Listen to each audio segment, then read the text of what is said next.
Hello, everyone, and welcome to the Center for Archival Futures, aka CAFE, here at the University of Maryland, a research center focused on archives and digital curation. My name's Jessica Grimmer. I'm a lecturer here, and this is our flagship talk series, First Wednesdays, at which we host speakers who are at the cutting edge of archives and digital curation, research practice in a wide variety of institutions. You can find recordings of our previous events at the CAFE event page link, which I am going to post in the chat. There we go.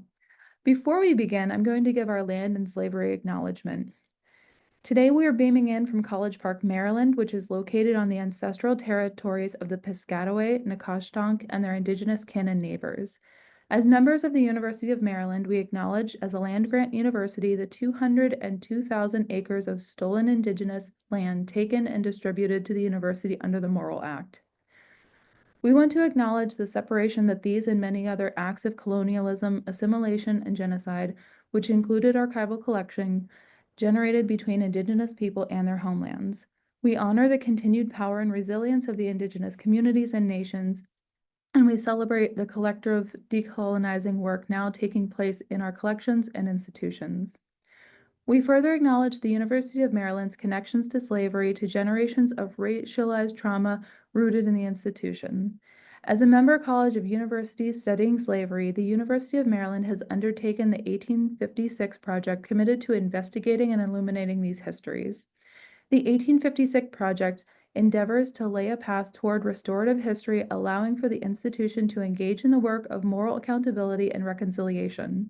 Through this work, the University of Maryland recommits itself to creating equitable, inclusive, and diverse curricula and spaces.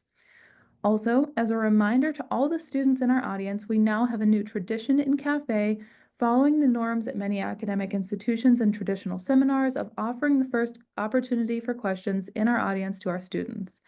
For those here who are students, especially our MLIS students and student archivists at Maryland, please do prepare your questions, and you are welcome to ask them either in the chat or by raising your hand to unmute after the talk. Today we are hosting such an exciting guest, Anna Kijas. Anna is the Assistant Director for Digital Scholarship and the head of the Lilly Music Library at Tufts University.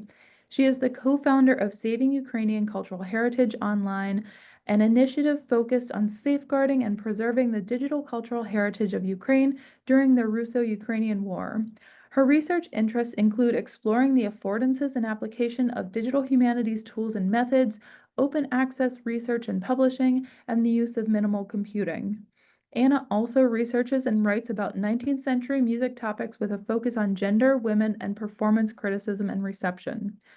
Her publications include a book entitled The Life and Music of Teresa Carreño, a guide to research, and open access projects including documenting Teresa Carreño, rebalancing the music canon, that aims to make musical works by historically marginalized and underrepresented people more discoverable, decenter the musical canon, and make data-driven music scholarship more diverse and inclusive.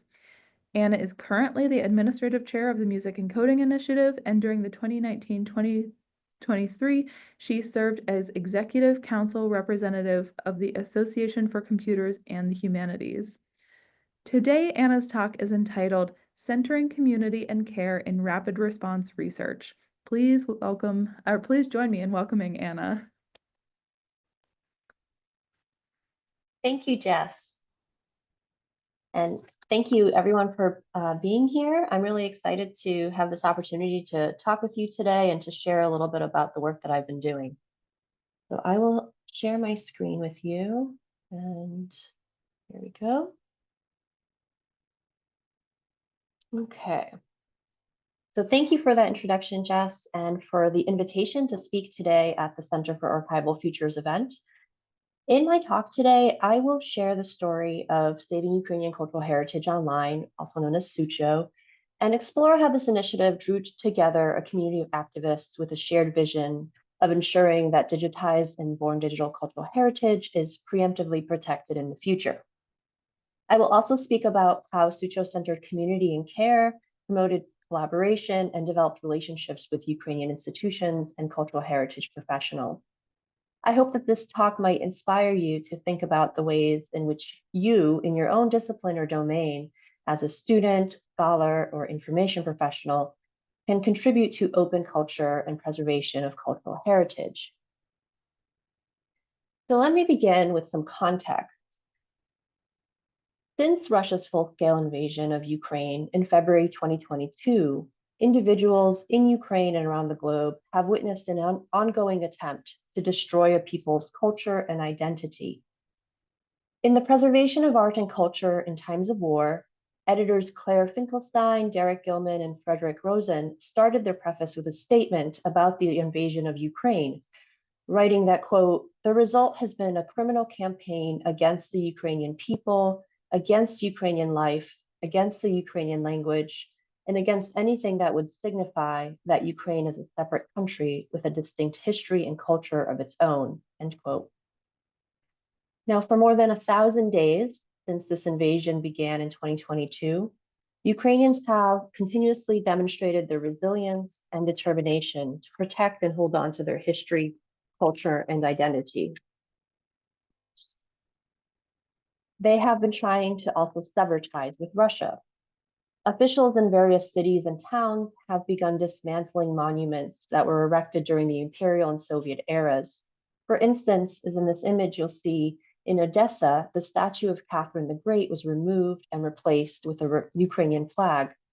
According to Odessa's mayor, he was once strongly in favor of keeping Catherine in place, but changed his mind later that year amid public pressure and agreed for her removal. He is quoted in an interview in The Guardian saying, quote, "How could I explain to parents who have lost their children or children who have lost their parents why there is a Russian empress standing in the middle of our city," end quote. Catherine's removal is just one part of a program of de-Russification that is going on all over Ukraine. Another example is the replacement in August of 2023 of the Soviet-era emblem on the Mother Ukraine statue in Kyiv, which previously displayed a hammer and sickle symbol, but had been replaced by the Ukrainian trident coat of arms. This de-Russification of Ukraine, which includes the removal of monuments and statues, has spurred debate and disagreement among scholars, artists, intellectuals, and the public within Ukraine and abroad. In some ways, you might see parallels to the recent movements in the United States to dismantle Confederate-era monuments, which were erected many decades after the Civil War in order to uphold a political agenda of white supremacy and the myth of the lost cause. In an article published on April 1st, 2022 in PEN Ukraine, entitled "Cancel Culture versus Execute Culture, Why Russian Manuscripts Don't Burn, but Ukrainian Manuscripts Burn All Too Well," Victoria Amelina, a Ukrainian novelist and journalist who was later killed in July 2023, wrote, quote, "The debate on boycotting Russian culture is not what Western artistic and intellectual circles should be worrying about now, at least not if they have anything to do with Europe and its values of human rights, dignity, and solidarity. Because while the world debates whether to cancel or to welcome artists and writers who suddenly feel like leaving Russia amidst its economic collapse, it neglects the crucial question, will Russia succeed in executing Ukrainian culture once again?" End quote. Further in her article, she points to other periods in Ukrainian history when creators of cultural heritage or creative works were murdered by the Soviet Russian regime, including the deliberate starvation of millions of Ukrainians in 1932 to 33 as a result of Soviet policies under the Stalin regime known as Holodomor. To me, I hear in her words a call to shift the focus from the destruction, or as she says, canceling of culture, to the safeguarding and protection of Ukrainian cultural heritage, both tangible and intangible, because there is urgency in protecting it from potential destruction and loss. As for monuments and other objects that may be targeted for removal due to their representation of Soviet or Imperial Russian rule, there will be need to have conversations and discussions about what might be preserved in museums or other cultural heritage institutions for future interpretation and contextualization by curators as historical artifacts. That is a process that will most likely continue for years to come. Russia's invasion of Ukraine on February 24th was a wake-up call for cultural heritage professionals worldwide. While there are cultural property protection laws in place, you might be familiar with the 1954 Hague Convention and Blue Shield International, which was established in 96. Military attacks have occurred on cultural heritage sites across Ukraine. These laws and agreements between states grew out of the work of programs including the US-led Monuments, Fine Arts, and Archives program, or also known as the Monuments Men, which was established in 1943, that worked under the civil affairs and military government sections. And they were created specifically to protect movable and immovable cultural property situated within the geographic boundaries of a country during wartime from destruction and looting. So, to put into context of what is currently at stake in Ukraine, according to the Ministry of Culture in Ukraine, as of October 25th, 2024, a total of 2,109 cultural infrastructure facilities, which include cultural institutions that are led under the ministry and other central executive bodies, have sustained damage. Now, these exclude heritage sites. Among these cultural infrastructure facilities, 368 have been destroyed. Organizations including the Conflict Observatory, UNESCO, and Ukraine's Ministry of Culture have been collecting data since 2022 to identify damage or destruction to cultural heritage sites, including those designated as UNESCO sites. And they have also been visualizing the impact that this war is having on the cultural heritage of Ukraine. For example, in this map that you have in front of you, you'll see depicted over 550 potential losses that were documented during March 2022 and August of 2023. Now, this map was based on crowdsourced data and images, which were compiled by the Ukrainian Ministry of Culture and Information Policy, and some may not have been fully verified as damaged. The second map from the Conflict Observatory, which is a US-based initiative, is a density map that shows the regions across Ukraine where damage occurred to cultural heritage sites.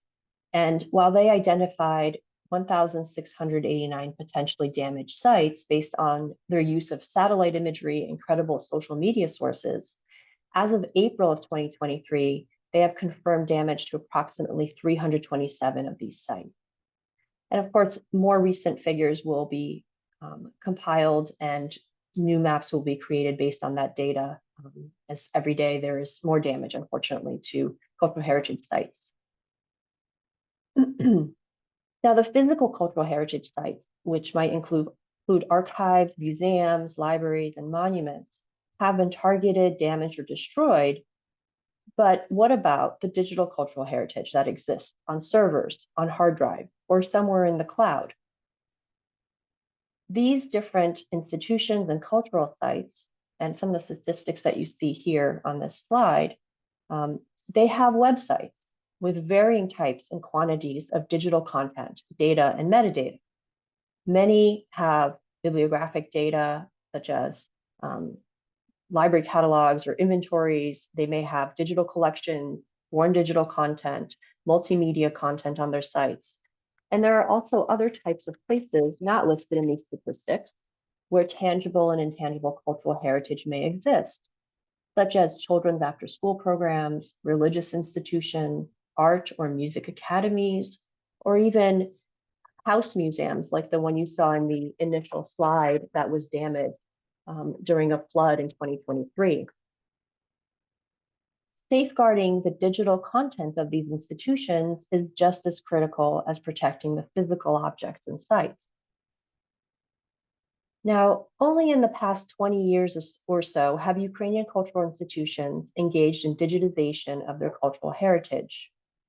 According to the National Historical Library of Ukraine, the first successful attempts to digitize valuable printed publications were not made until the 2010s. In light of the invasion, however, it became clear that the servers on which these digital objects are stored are just as vulnerable, or sometimes even more, than the buildings which house the analog originals. As those of us here know, even when things are backed up to, quote, the cloud, there are physical servers, cables, and equipment, not to mention people who maintain everything. If servers are destroyed due to direct conflict, if websites go offline due to unpaid hosting fees, if digital content is not backed up, it might be lost forever.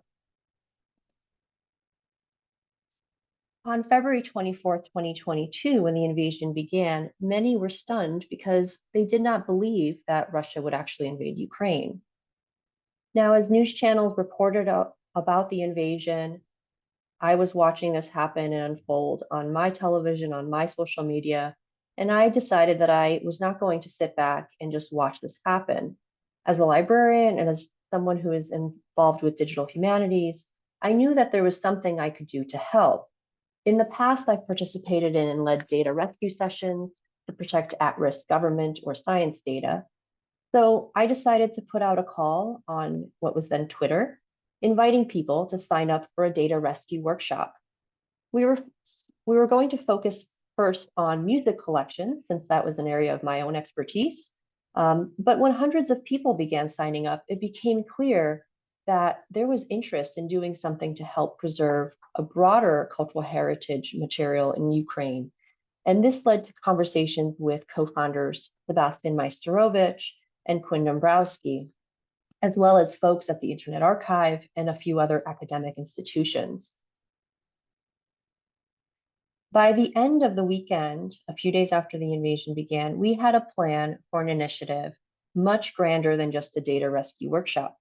And on the 1st of March of 2022, we launched Saving Ukrainian Cultural Heritage Online. Within 1 week's time, we had over 1,000 volunteers sign up.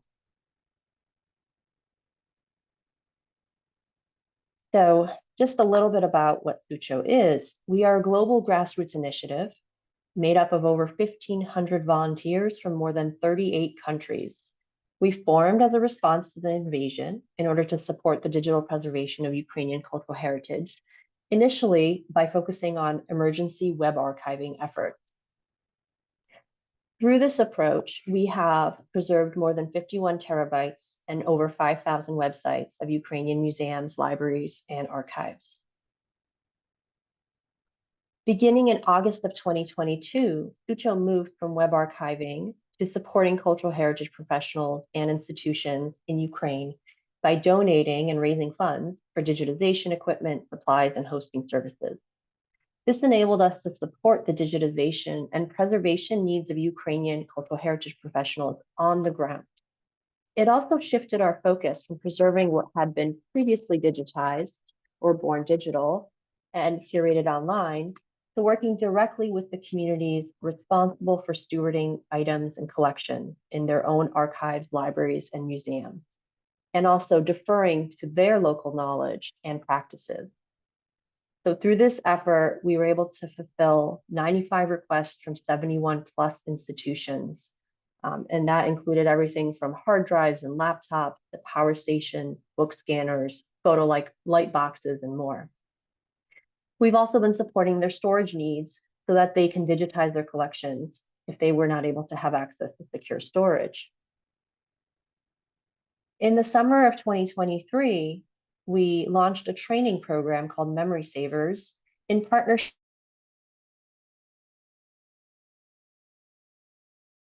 Two Ukrainian students were paired with museums to support their digitization and preservation of the collections.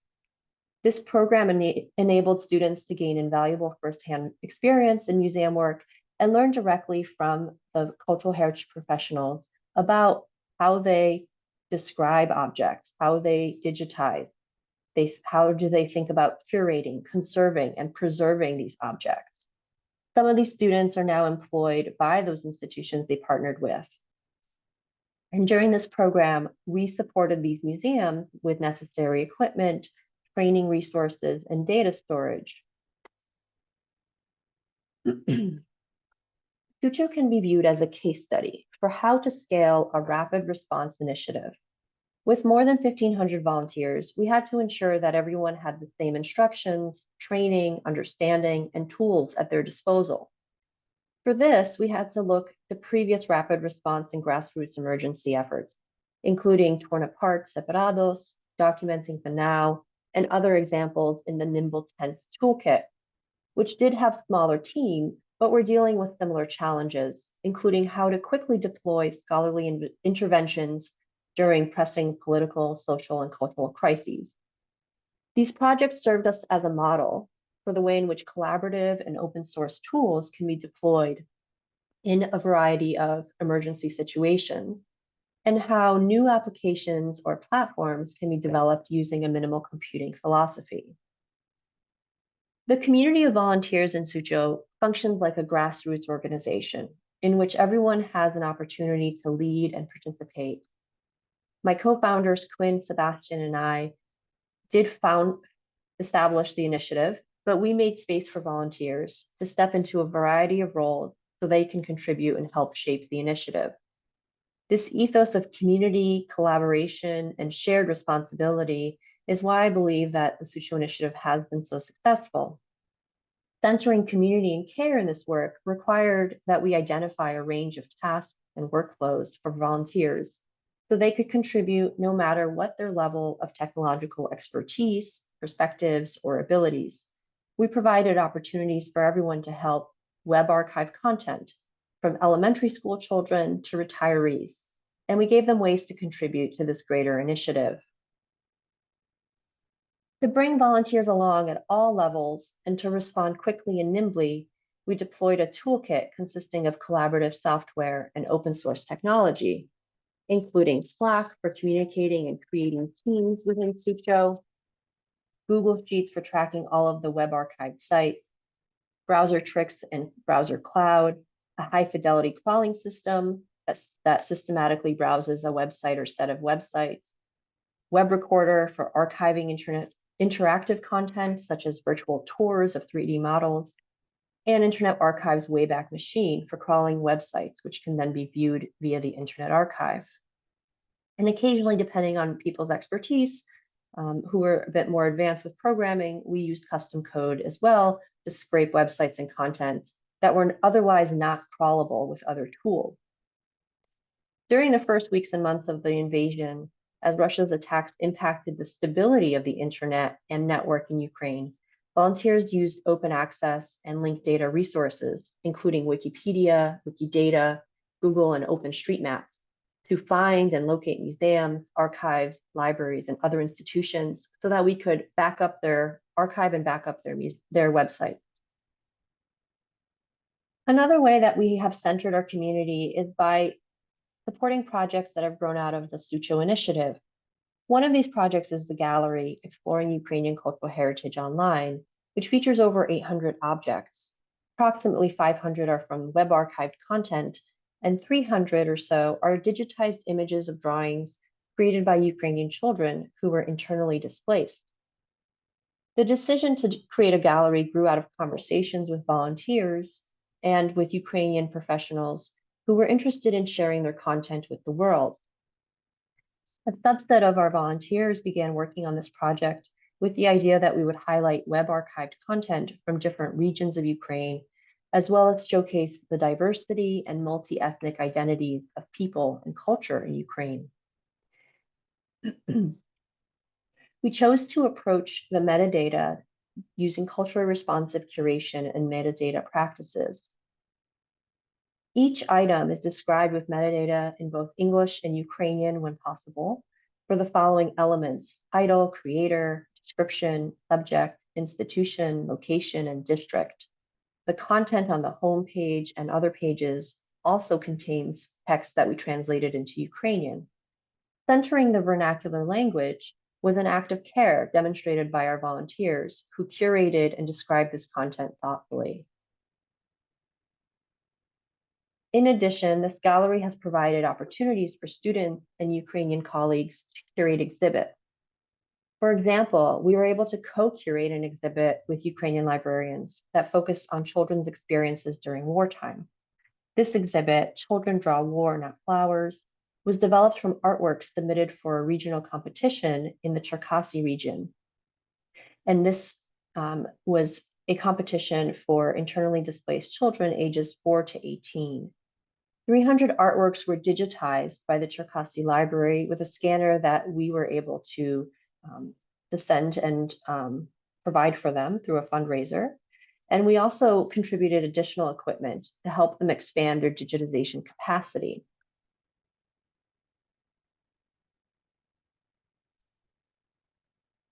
Focusing on the destruction of cultural heritage, specifically religious institutions. In their article, Cultural Heritage and Religious Phenomenon Between Herbicide and Cancel Culture, the other side of the Russian-Ukrainian conflict, Federica Botti and Cristina Bianchi write, quote, "There is a risk of losing cultural traditions forever in the name of historical revisionism or cancellation of culture in a religious aspect, which could find its legitimacy precisely in the post-war reconstruction of destroyed cities and places of worship," end quote. They further state that the case of Ukraine highlights a clear need to recognize heritage as an active subject of law, to place constraints on the exploitation of art when it undermines the transmission of its humanitarian values, to guarantee religious pluralism, and to use cultural heritage as a form of resistance to Ukrainian and Russian memory removal policies, end quote. The authors make an important point similar to the one Victoria Amelina made earlier in this talk, which is that cultural heritage is political and therefore poses challenging questions, yet it belongs to humanity, not just to one group of people. Therefore, we should take precautions to document it, preserve it, discuss it, and contextualize it in all its complexity. What can cultural heritage professionals, scholars, or even the general public do to ensure that during periods of unrest, nation building or rebuilding or memory removal, cultural heritage is not destroyed, but remains in some form or shape so that there is a historical record that can be studied and contextualized and available for future generations? Digital activism is one approach that can be used to combat the destruction of cultural heritage, but it can only be successful when there's open culture and open data. In the case of Ukraine, SUCHO was able to web archive more than 5,000 websites and over 51 terabytes of data from cultural heritage institutions across Ukraine. Volunteers were able to record more than 1,900 cultural heritage sites based on data from Wikidata. Then these sites were web archived. As we have learned from our work with SUCHO, only open culture is safe culture. While we can't nor should we digitize everything, there are many types of cultural heritage, from recordings of traditional music to incunabula, artworks, and manuscripts that can be digitized, as well as buildings, historical sites, and monuments, which can be photographed or recreated using 3D modeling technology. Their digital surrogates can be preserved and curated not only for access or research purposes, but also in case of natural disaster, war, or deterioration. By participating in and contributing to web archiving and open data initiatives, whether via platforms such as Internet Archive or Wikidata, Europeana, or DPLA, Digital Public Library of America, or through partnerships with global institutions, we can aid in documenting cultural heritage worldwide. Look especially at countries that are under-resourced, where cultural heritage is most likely to be lost or its meaning revised. Where are mentorship, training, and resources necessary that could empower professionals and students and provide them with agency over their own collection? Anyone in this virtual room can contribute towards these collective efforts. Contributing descriptive metadata about these objects adds context, historical data, status of objects, and images, among other elements. Because while we may not be able to prevent the destruction of sites or collections during a military invasion or other disaster, we can use our digital tools and expertise collectively to ensure that these objects are documented and recorded for future generations to critically examine, study, and learn about the past. I'll stop there. I do want to also just add that we will be holding a DIY web archiving workshop on Monday, the 9th. This is virtual, so if anyone is interested in learning a little bit more about how to web archive, please feel free to register. You can follow this link here, and I'll put it in the chat in just a moment. And if you are interested in reaching out afterwards, my email and social media handles are here. You can also scan this QR code or visit sucho.org if you'd like to find out more about the initiative, or reach out to myself or any of the co-founders. So I will stop sharing now, and hopefully we can have a robust conversation for the rest of this time. Well, thank you so much, Anna. Just such a fantastic project and amazing talk. And I think, we can see both the amazing work that you all are doing with Ukrainian cultural heritage and also the so many ways in which this kind of work can benefit a lot of different types of content. So let me see. I am happy to play moderator and take any questions. You can feel free to put questions in the chat. Um, and you can also feel free to raise your hand. I'm gonna go first to Brittany's question in the chat. Thank you for your talk. I'm curious at what stage, if any, a digital preservation plan has been created for SUCHO and shared with local stakeholders. If you don't have a digital preservation plan, is there a plan to create one? Additionally, can you speak more to how the saved digital materials are currently safeguarded, i.e., are there servers in the US, who has access, etc.? Yeah, thank you for that question, Brittany. Um, so one thing that I didn't go into too much, but I'll tell you a little bit about this now, is that with the SUCHO work that we're doing, primarily the content that we've web archived, we are considering it as kind of data sitting. That's how Quinn would explain it. In a way, we are holding on to it and hosting it securely for a short-term duration, because as we've seen, a lot of the website content and the network has fluctuated over the last 2 years in terms of websites being taken down completely because hosting fees haven't been paid, or domains have been changed to point to something completely different, and therefore the content may or may not still be stored somewhere on files on someone's server. So the goal for the web archive content is really to be able to return it back to the institutions that may have lost content. And for that, we are not planning to store it forever. We did not go into this with the idea that we would be stewarding other people's collections and digital content for, for long term. It's meant to be a kind of safeguarding until we can return things that need to be returned. Now, in terms of digital preservation with local stakeholders, the work that we've been doing with the museums and the other institutions, we are providing advice and sharing resources about how digital preservation might be implemented at their institution. And there are many conversations that are being had right now with a variety of organizations in Ukraine. There's the Center for Urban History at Lviv. There's a group that is known as the Malik Center, the Ukraine War Archive, etc. And we've been meeting throughout the last few years to have conversations about best approaches and resources so that the local stakeholders can make decisions about how to best implement those at their own institutions. So there's still a lot, I think, that's up for discussion. And there isn't necessarily one standard or one approach that people are using. But again, we are trying to empower the community and to defer to their knowledge and practices, as well as support their needs without imposing one best standard or one best way. I think the other part of the question, how the digital materials are currently safeguarded. So we are securely storing them. We have backups. We have mirrored all of our content across different institutions around the globe. I can't go into too much detail in terms of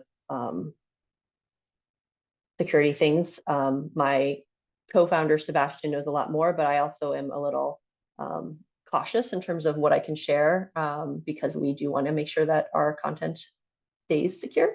But we are following a variety of protocols with firewalls and making sure that our servers are as locked down as they possibly can be.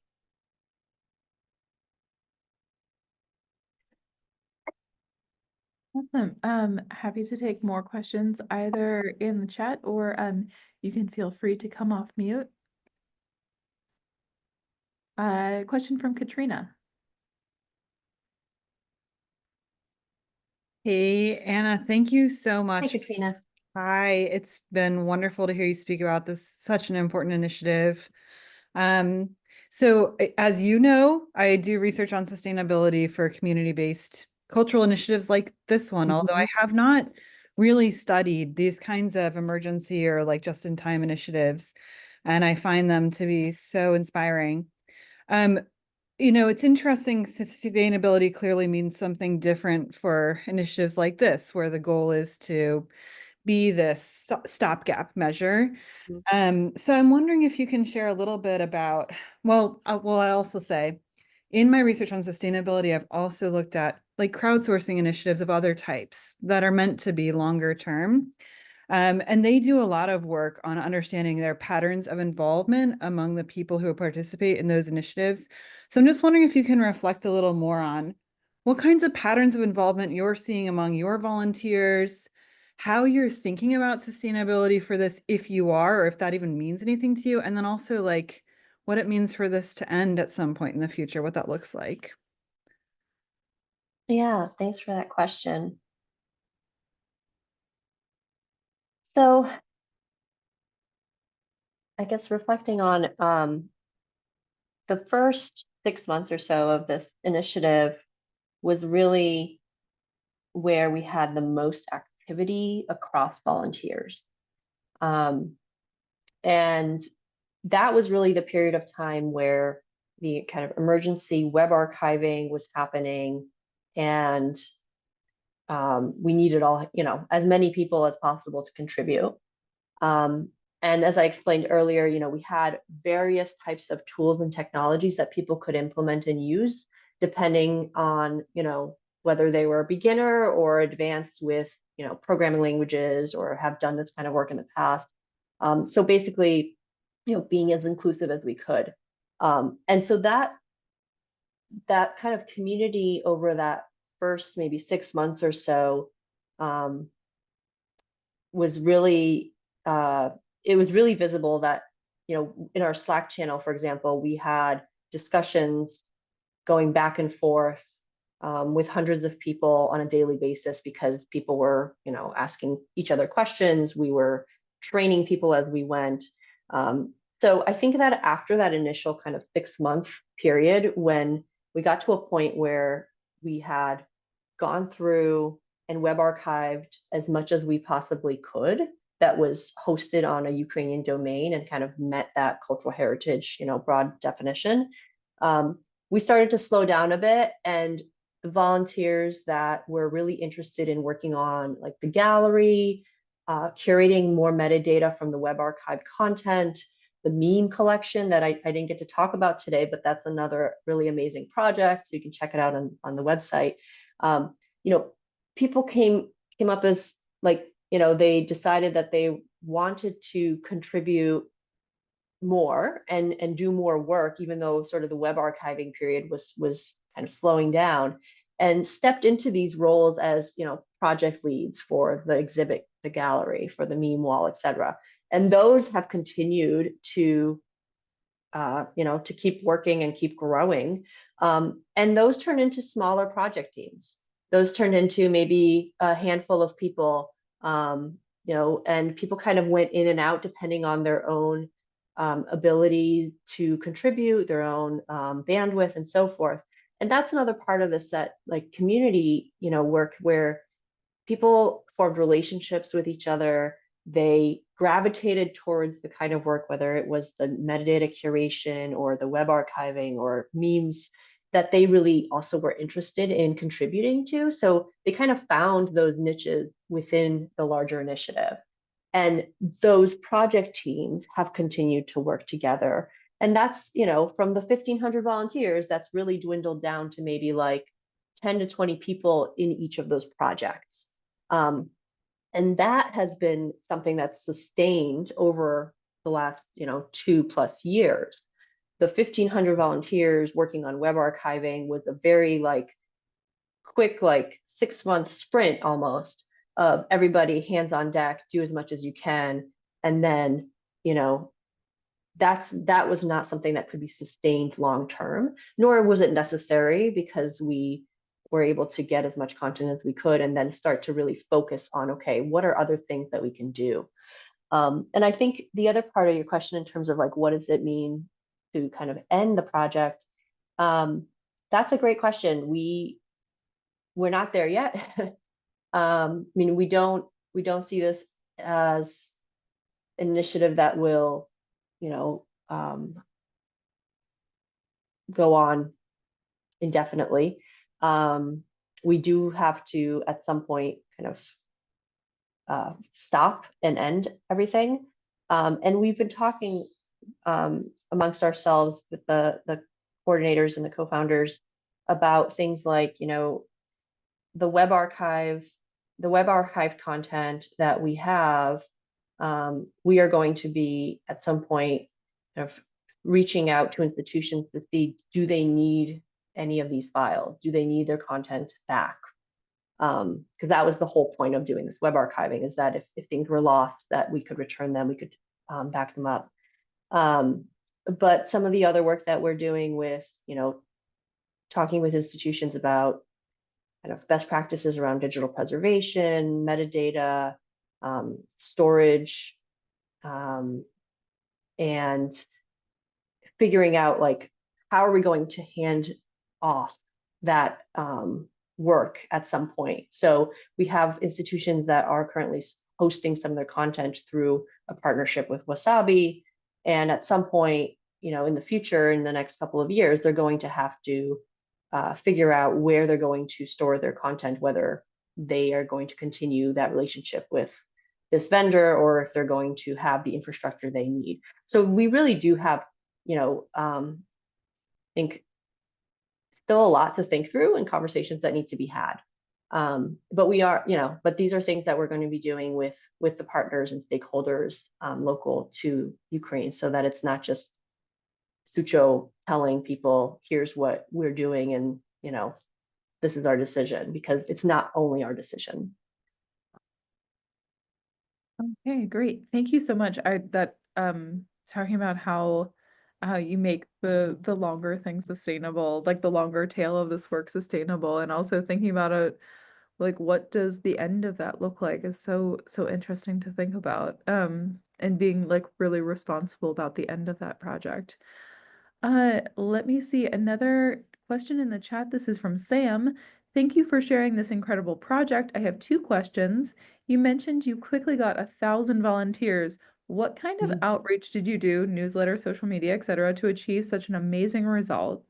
As a large institution, have you encountered any apprehension from the community about what Tufts would be doing with that data/cultural heritage, and how did you manage or build that trust? Yeah, thanks for that question, Sam. So in terms of the volunteers and the number of people that we were able to get to work on this, we really relied on social media, listservs, different, library listservs, word of mouth. And we, tweeted out across our networks, and we're able to just build momentum from that. People were really interested in helping because they didn't know what else to do.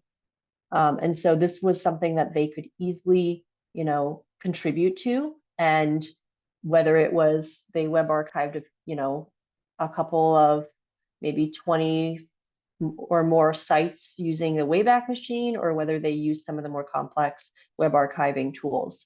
And people kind of came and went and did what they had time to, and what they felt like they could commit to. So yeah, I mean, social media, unfortunately, X is now, and there's been an exodus of people to other platforms for good reason. So it would be, it might be a different experience if we did this now. And maybe we would have to use, a variety of different social media platforms to get people interested and and signed up. But at the time in 2022, the main way was really just through social media. So the second part of the question about as a large institution. So the SUCHO initiative, although we have support from a variety of partners, which do include our own institutions in some cases that where we are employed, we are not tied to any single institution. And none of these institutions of higher ed that myself and my co-founders or other volunteers work for are actually involved in any of the storage or hosting of our data. We did that deliberately because as a rapid response initiative, we didn't have time to go through the regular red tape and hoops and everything that you need to do in order to get buy-in from an institution. We also did this deliberately because we did not want any one institution to claim ownership over this content, because we felt that it was not anyone's to claim other than the institutions who own it in Ukraine. And so that was really part of the initial conversations and kind of values that we were like thinking about as we were creating this initiative. I think that I haven't necessarily encountered any apprehension from the community, mainly because, as I said, we deliberately decided that we were not going to tie this initiative to any one institution. Yeah, thank you so much for that. That's so fascinating to think about how, backing from institutions is great, but it can also come with significant strings, and how, with rapid response, how does that interact with working with an institution? When they are large, they are typically slower. Mm-hmm. Thank you so much for that. Let me see. Happy to take more questions from the chat, or you're welcome to raise a little Zoom hand or just come off mute. So Anna, I'll ask my own question selfishly. So I know that there is chatter around the changing potential changes that will happen to government websites with the new administration and web archiving efforts there to preserve some of that information. And I wonder if the kind of work that you did with SUCHO and the kind of work that these workshops prepare one to do are helpful for those sort of efforts. The short answer is yes. I think that there are a number of different groups around the globe of people who are constantly working on web archiving and trying to save the content on the internet. There are initiatives like the End of Term Archive, for example, that do at the end of every administration, they web archive the government websites related to that administration. So there are already established initiatives that do this work, but at the same time, having more than a single or two copies of that content is always better, right? Lots of copies keep stuff safe. And whether you put it in, the Internet Archive, obviously, which is a great place to web archive content, but does occasionally, just like any other internet kind of provider, they have or institution or organization that uses the internet occasionally does have issues with the network. But there are different ways that you can archive content. So whether you put it in the Wayback Machine to the Internet Archive or one of these other initiatives, or if you want to use a tool that's open source, like the web recorder suite that I mentioned earlier, you can actually download those WAXI files and store them somewhere safe. You can put them on a hard drive. You can upload them to your box drive or whatever you're using, so that there are safe copies. And if you're interested, come to the workshop on Monday. You can learn more about how to do that. But we also, on the SUCHO website, we have all of our tutorials and documentation available, so anyone can read through it and get started on their own. Thank you so much for that. And I'm gonna go ahead and I will share your invite for the archiving workshop out to our students on our listservs. So let me see. Any final questions for Anna? Put it in the chat. Come off mute. All right. Well, not seeing anything, I think we will go ahead and wrap up. So everyone, please join me again in thanking Anna Kijas for being here and talking about her work on the Saving Ukrainian Cultural Heritage Online project. And I will go ahead and make sure that everyone has access to that workshop on Monday. So thank you so much, Anna. It was a pleasure having you. Thanks so much, everyone. Thank you, Jess.